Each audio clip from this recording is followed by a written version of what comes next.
नमस्कार दोस्तों, स्वागत है आप सभी का आपके अपने YouTube channel all next exam में। तो आज है 11 जुलाई और हम देखेंगे 11 जुलाई के करंट अफेयर्स। तो चलिए स्टार्ट करते हैं।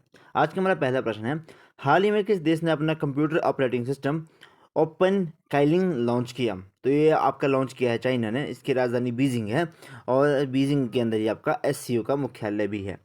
यूएसए पर निर्भरता को कम करने के उद्देश्य से इन्होंने अपना ऑपरेटिंग सिस्टम जारी किया है। जैसे आपको पता है कि यूएसए के हैं विंडोज़ और एंड्रॉयड, ये दोनों ऑपरेटिंग सिस्टम आपके मेनली आपके यूएसए के हैं। उसी तरह से एक लाइनक्स भी ऑपरेटिंग सिस्टम है। ऐसे बहुत सारे ऑपरेटिंग सिस्टम माने जाते हैं। चलो जी करते हैं। हमारा एक बाहर ऑपरेटिंग सिस्टम है जिसको आईआईटी मद्रास ने लॉन्च किया था। शंघाई शहर की अगर हम बात करें, ये यांग टीसी नदी के किनारे बसा हुआ शहर है, जो कि एशिया की सबसे लंबी नदी है। चीन की मुद्रा युआन है, इसको रेनमिनबी भी कहा जाता है। और ये एसडीआर की स्पेशल ड्राइंग राइट, जो आईएमएफ की 5 मुद्रा हैं उसके अंदर भी इसको शामिल करा हुआ है। यूरो को अपनाने वाला 20वां देश कौन सा बना? तो क्रोएशिया यूरोपियन संघ की मुद्रा को अपनाने वाला देश बना। सियाचिन में तैनात महिला अधिकारी कौन है इस टाइम के ऊपर? तो कैप्टन शिवा चौहान। इंपॉर्टेंट है, याद रखें। 18वां राष्ट्रीय स्काउट एंड गाइड जम्बूरी उद्घाटन कहाँ कहाँ पे हुआ? तो ये रोहट पाली के अंदर, राजस्थान के अंदर इसका उद्घाटन हुआ। एमपी गंगा विलास जो वो क्या है, ये आपका बहुत बड़ा एक क्रू था जिसमें आपका वाराणसी से लेकर डिब्रूगढ़ तक 3200 किलोमीटर तक का रास्ता तय किया जाएगा और शायद 51 की 52 दिनों तक इसको चलना था। विश्व का सबसे लंबा बड़ा नदी क्रूज था ये गंगा विलास। याद रखें, इसको भी इंपॉर्टेंट है, याद रखें। दूसरा प्रश्न है आज का, हाल ही में संयुक्त राष्ट्र महासचिव के नियंत्रण पर किस देश ने ग्लोबल क्राइसिस रिस्पांस ग्रुप की सदस्य ग्रहण की? तो इस बार इसमें भारत ने इसको ग्रहण कर लिया। कब स्टार्ट होते हैं? मार्च 2022 में। और क्या काम होता है इसका कि विश्व संकट त्वरित एक्शन लेना, मतलब एकदम जब भी आर्थिक संकट आया, फिर कोई किसी तरह का भी संकट आए पूरे वर्ल्ड के अंदर, तो एकदम से एक्शन लेना का इसका काम होता है। जैसे मेनली खाद्य और ऊर्जा के संबंधित है। ओके, यूनाइटेड नेशन की अगर हम बात करें, इसकी जो स्थापना हुई थी तो 24 अक्टूबर 1945 को हुई थी और 24 अक्टूबर को हम यूनाइटेड नेशन डे भी बनाते हैं। हेडक्वार्टर इसका न्यूयॉर्क में है। 193 देश हैं इसके सदस्य। अगर आपसे पूछते हैं ना कि पूरे वर्ल्ड में कितने देश हैं, तो सबसे ज़्यादा देश शायद इसी को ही अपनाने वाले हैं, यूनाइटेड नेशन को ही। तो 193 कंट्रीज़ हैं इस टाइम हमारे पास। कुछ ऐसी कंट्रीज़ भी हैं जिनको कंट्री मानते नहीं हैं। किसी देश को कंट्री कब मानते हैं? जब इसके आस पड़ोस वाले या फिर कोई और भी उसको कंट्री घोषित करते हैं। इसके महासचिव कौन है? एंटोनियो गुटरेज। बहुत ही इंपॉर्टेंट है, पुर्तगाल से संबंधित हैं। G20 का 18वां संस्करण इस बार भारत की इसकी अध्यक्षता कर रहा है। 2024 में ब्राज़ील में होगा। एससीओ 2023 की जो वर्चुअल अध्यक्षता करी वो भारत ने करी और ईरान इसका नवीनतम सदस्य बनेगा। बानसेर सम्मेलन के अध्यक्ष बानसार था। अच्छा, 17th प्रवासी भारतीय दिवस इंदौर मध्य प्रदेश में हुआ था। 12वां विश्व हिंदी सम्मेलन फिजी के अंदर हुआ था। ओके, एक होता है विश्व हिंदी सम्मेलन, एक होता है राष्ट्रीय हिंदी सम्मेलन। दोनों के बारे में पता होना चाहिए। प्रधानमंत्री मोदी को कहाँ कहाँ किस किस देश का सर्वोच्च सम्मान मिला? तो Fiji, Palau, Papua New Guinea और मिस्र देश का। 71वें नंबर की विश्व यूनिवर्स 2022 की विजेता कौन बनी? तो बोनी गैब्रियल, यूएसए से संबंध रखती हैं, वो इस बार की मिस यूनिवर्स बनी। साइक्लोन 1 राजस्थान में, ठीक है, भारत और मिस्र के बीच में हुआ एक एक्सरसाइज थी ये। अगला आपका 74 गणतंत्र दिवस के मुख्य अतिथि कौन थे? मिस्र के राष्ट्रपति थे अब्दुल फतेह सीसी। अगर आपको इसकी पीडीएफ चाहिए होगी तो मेरा टेलीग्राम चैनल को ज्वाइन करें, लिंक आपको डिस्क्रिप्शन के अंदर मिल जाएगा। तीसरा प्रश्न है आज का हमारा, हाल ही में रूसी दिग्गज ऑयल कंपनी रॉसनेफ्ट के निदेशक मंडल में शामिल होने वाले पहले भारतीय कौन हैं? तो जी के सतीश इंडियन ऑयल कॉरपोरेशन के पूर्व निर्देशक थे जिन्होंने इसको शामिल कर लिया। कंपनी में के कुल कितने निर्देशक हैं? तो 11 निर्देशक हैं। अच्छा, आप कुछ देखते हैं कुछ अपॉइंटमेंट्स। सीबीआई के हेड इस टाइम प्रवीण सूद हैं। सीबीसी प्रवीण कुमार श्रीवास्तव। मोटे अनाज का उत्कृष्टता केंद्र, मोटे अनाज के लिए इस बार बजट में श्री अन्न के रूप में भी चलाया गया था, वही बाजरा वगैरह यह मोटे अनाज के अंदर आते हैं। तो हैदराबाद इसका केंद्र बनाया गया। ऑस्ट्रेलियन ओपन का विजेता मेल के अंदर नवाक जोकोविच जो कि सर्बिया से हैं, और फीमेल में है आर्या सबलिंका, बेलारूस से संबंध रखती हैं। फ्रेंच ओपन की अगर हम बात करें 2023 की, तो मेल जीता नवाक जोकोविच ने और फीमेल में जीता ईगा स्वीडेक ने, जो कि पोलैंड से संबंध रखती हैं। अंडर 19 T20 वर्ल्ड कप पहली बार हुआ था, बहुत इंपॉर्टेंट है। और विजेता इसका भारत बना और उपविजेता इंग्लैंड, याद रखें। ऑपरेशन सद्भावना लद्दाख के अंदर संपन्न हुआ। आज का हमारा फोर्थ क्वेश्चन है, हाल ही में किस देश ने स्पेस एक्स को इंटरनेट सेवा प्रदाता के रूप में काम करने के लिए लाइसेंस प्रदान कर दिया? भाई मंगोलिया ने कर दिया बफर स्टेट के रूप में। रूस 4 और रूस एंड चाइना भी इसमें, मतलब दोनों बफर स्टेट का काम करती है, ये दोनों सैंडविच है ये। मंगोलिया जो देश है वो रशिया और चाइना के बिल्कुल बीच में फंसा हुआ देश है। Okay, high speed network provide करवाएगा स्पेस एक्स। स्पेस एक्स आपको पता है कि एलॉन मस्क की कंपनी है और इसकी एक स्कीम चली है, स्टार लिंक स्कीम। ये बोलता है भाई बंदा कि हम अब टावर टावर लगाने का काम बंद कर देंगे। अब टावरों से क्या होता है, कई जगह सिग्नल पहुंचता है, कई जगह नहीं। अंतरिक्ष में जाके हम सैटेलाइट छोड़ेंगे, उसके थ्रू पूरे वर्ल्ड में सिग्नल पहुंचा दिए जाएंगे इंटरनेट के। बहुत ही नेक्स्ट लेवल स्कीम है ये।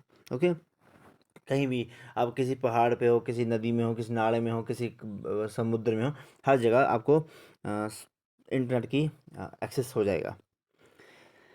उद्देश्य क्या है कि वही कनेक्टिविटी को बेहतर करना। मंगोलिया की अगर हम बात करें, इसकी राजधानी है उलन बटोर, याद रखें, पूछ ली जाती है। गोभी मरुस्थल यहीं पे है। चंगेज खां मंगोलिया आक्रमणकारी ही था। चंगेज खां भाई बड़ा ही खतरनाक बंदा था वो। एलिफेंट अभ्यास भारत और मंगोलिया के बीच में होता है, एलिफेंट युद्ध अभ्यास। 3 ग्रैमी पुरस्कार जीतने वाले एकमात्र भारतीय संगीतकार कौन है? रिकी केज हैं, लेकिन ये पूर्णतः भारतीय नहीं है, सदस्यता इन्होंने किसी और कंट्री की ले रखी है। विश्व की फर्स्ट लिविंग हेरिटेज यूनिवर्सिटी विश्व भारती यूनिवर्सिटी है, जिसकी स्थापना गुरु रविंद्रनाथ टैगोर के द्वारा करी गई थी और यूनेस्को द्वारा इसको ये खिताब दिया गया था। विश्व भारती, याद रखें भाई, लिविंग हेरिटेज है। अगला प्रश्न हमारा, पीएम मोदी द्वारा दक्षिण भारत की फर्स्ट औद्योगिक कॉरिडोर परियोजना की आधारशिला रखी गई, कहाँ रखी गई? तुमकुर कर्नाटका के अंदर रखी गई। बार्ड चैटबोट किसका है? तो भाई गूगल का है। आर्टिफिशियल इंटेलिजेंस आधारित है बार्ड चैटबोट, जैसे आपका ओपन एआई का क्या था, चैट जीपीटी। पांचवा प्रश्न आज का, हाल ही में भारत ने किस देश के integrated mass united combined radio antenna NORA 50 की खरीद का समझौता किया है? नोरा 50 सीधा पूछा जाएगा, जापान का है, इसकी खरीद का समझौता करा गया। बहुत सारे एंटीना शामिल हैं, दुश्मन रडार को, इस दुश्मन का रडार भी इसको पकड़ नहीं सकता, इतनी खतरनाक रेंजिंग है ये। ओके, जापान, राजधानी टोक्यो, मुद्रा येन, सबसे बड़ा द्वीप इनका होंशु है और 4 अन्य द्वीप भी हैं, होंशु, होकाइडो, शिकोयू और क्यूशु। संसद का नाम इनका डाइट है। ओके, तुर्किया और सीरिया की मदद के लिए हमने ऑपरेशन 2 स्टार्ट किया था। ऑपरेशन कावेरी सूडान में फंसे लोगों को लाने के लिए। ऑपरेशन करुणा म्यांमार की सहायता के लिए। खेलो इंडिया यूथ गेम, इस बार एक होता है खेलो इंडिया यूनिवर्सिटी गेम, एक होता है खेलो इंडिया यूथ गेम। तो खेलो इंडिया यूथ गेम 2022 में मध्य प्रदेश में हुआ, 5वां एडिशन था और इसका जो शुभंकर था, मस्कर था, वो आशा था। फर्स्ट पोजीशन पे रहा महाराष्ट्र, सेकंड पे हरियाणा, थर्ड पे मध्य प्रदेश। जल जन अभियान माउंट आबू सिरोही राजस्थान से स्टार्ट करा गया। यूट्यूब के सीईओ कौन है इस टाइम के ऊपर? नील मोहन, याद रखिए, ये भी कई बार क्वेश्चन पूछ लिया जाता है। हाल ही में भारत ने किस के साथ चुनावी सहयोग के लिए किस देश के साथ समझौता ज्ञापन किया? तो पनामा के साथ किया। साइन किए गए वह राजीव कुमार ने, जो कि मुख्य चुनाव आयुक्त हैं। निष्पक्ष चुनाव के लिए हमने इनके साथ समझौता किया कि भाई आप हमें थोड़ी सी टेक्नोलॉजी दे दो। पनामा जो है वो आपका साउथ अमेरिकन कंट्री ही है। ओके, पनामा कैनाल भी सुना होगा आपने, छोटे छोटे कंट्रीज हैं। निर्वाचन आयोग स्थापना कब करी गई थी? तो 25 जनवरी 1950 को नेशनल वोटर डेज भी मनाया जाता है और इसी दिन निर्वाचन आयोग की स्थापना करी गई थी। आर्टिकल नंबर 324 इसके बारे में बात करते हैं। पहले हमारे मुख्य चुनाव आयुक्त सुकुमार सैनी बने थे और पहली महिला चुनाव आयुक्त रमा देवी बनी थी, याद रखें इसको भी। रणजी ट्रॉफी 2022 की अगर हम बात करें तो विजेता इसका सौराष्ट्र रहा और उप विजेता पश्चिम बंगाल। नीति आयोग के सीईओ कौन है इस टाइम के ऊपर? बीवीआर सुब्रमण्यम। आईसीसी महिला T20 विश्व कप 2023 का विजेता ऑस्ट्रेलिया है और उप विजेता दक्षिण अफ्रीका। फर्स्ट भारतीय नौसेना कमांडर सम्मेलन आईएनएस विक्रांत स्वदेशी पोत के ऊपर इसको करवाया गया। हाल ही में छठा अर्बन 20 महापौर शिखर सम्मेलन कहाँ आयोजित किया गया? तो अहमदाबाद और गांधीनगर में संयुक्त रूप से करा गया। G20 के शहर सम्मेलन को बारे में आपको देख लेते हैं। G20 के बारे में अध्यक्षता इसकी भारत कर रहा है, शेरपा अमिताभ कांत हैं और थीम है वासुदेव कुटुंबकम। ठीक है, नहीं तो नहीं करवाऊंगा मैं अभी। पुलित्जर पुरस्कार जो कि आर्किटेक्चर के रूप में दिया जाता है 2023 का डेविस चिप्परफील्ड को दिया गया। इसरो द्वारा किस उपग्रह का पृथ्वी पर पुनः प्रवेश करवाया गया? तो mega tropics doctor Manik Saha Tripura के नए सीएम बने। विश्व की सबसे लंबी रेल प्लेटफॉर्म कर्नाटका के अंदर हुई। सिद्धरुद्रा, ओके, सिद्धरुद्रा, हुबली नहीं है, सिद्धरुद्रा है। हाल ही में दिवंगत हुए परिमल कुमार घोष का संबंध किससे था? तो ये सेना से संबंधित था। पाकिस्तान ने जब बांग्लादेश पर अटैक किया था 1971 में, उसके टाइम के ऊपर था, है ना। ऑपरेशन सर्च लाइट चलाया था भाई 1971 में भारत के द्वारा। बांग्लादेश मुक्ति वाहिनी सेना, है ना, इसको याद रखें। भारत ने उनका सपोर्ट किया था। फर्स्ट सैन्य अधिकारी थे इस समय के ऊपर परिमल कुमार घोष। और आपको पता है कि 16 दिसंबर 1971 को पाकिस्तान ने अपनी हार मान ली थी और पत्नी कितने हजारों में सैनिक थे जिन्होंने सरेंडर किया था। सर्वश्रेष्ठ मूल श्रेणी का पुरस्कार संगीत में किसको मिला? तो नाटू नाटू सॉन्ग, आरआरआर फिल्म को। और संगीतकार कौन है? एमएम किरवानी। यही क्वेश्चन बनेगा। विश्व बैंक के अध्यक्ष अजय भंगा जी हैं।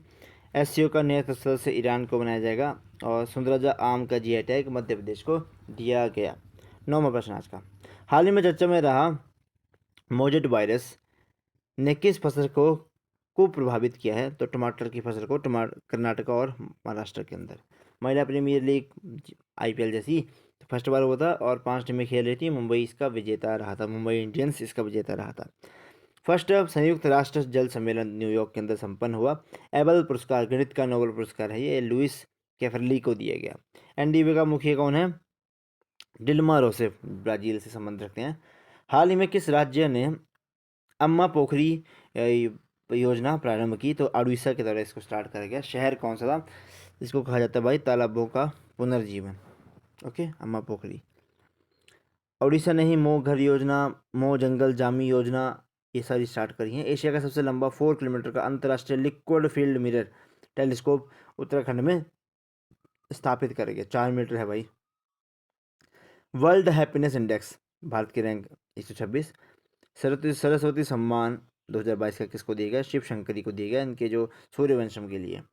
प्रवासी भारतीय सम्मेलन 17वां इंदौर मध्य प्रदेश में संपन्न हुआ। लास्ट प्रश्न आज का। उमा छेत्री राष्ट्रीय महिला क्रिकेट टीम में शामिल होने वाली बनी असम की फर्स्ट महिला क्रिकेटर। याद रखिए उमा छेत्री के बारे में। तो ये थे आज के हमारे करंट अफेयर। तो आई होप आपने करंट अफेयर को भी इंजॉय किया होगा और जो साथ में स्टैटिक जी कहता है उसको भी ज़रूर नोट किया होगा।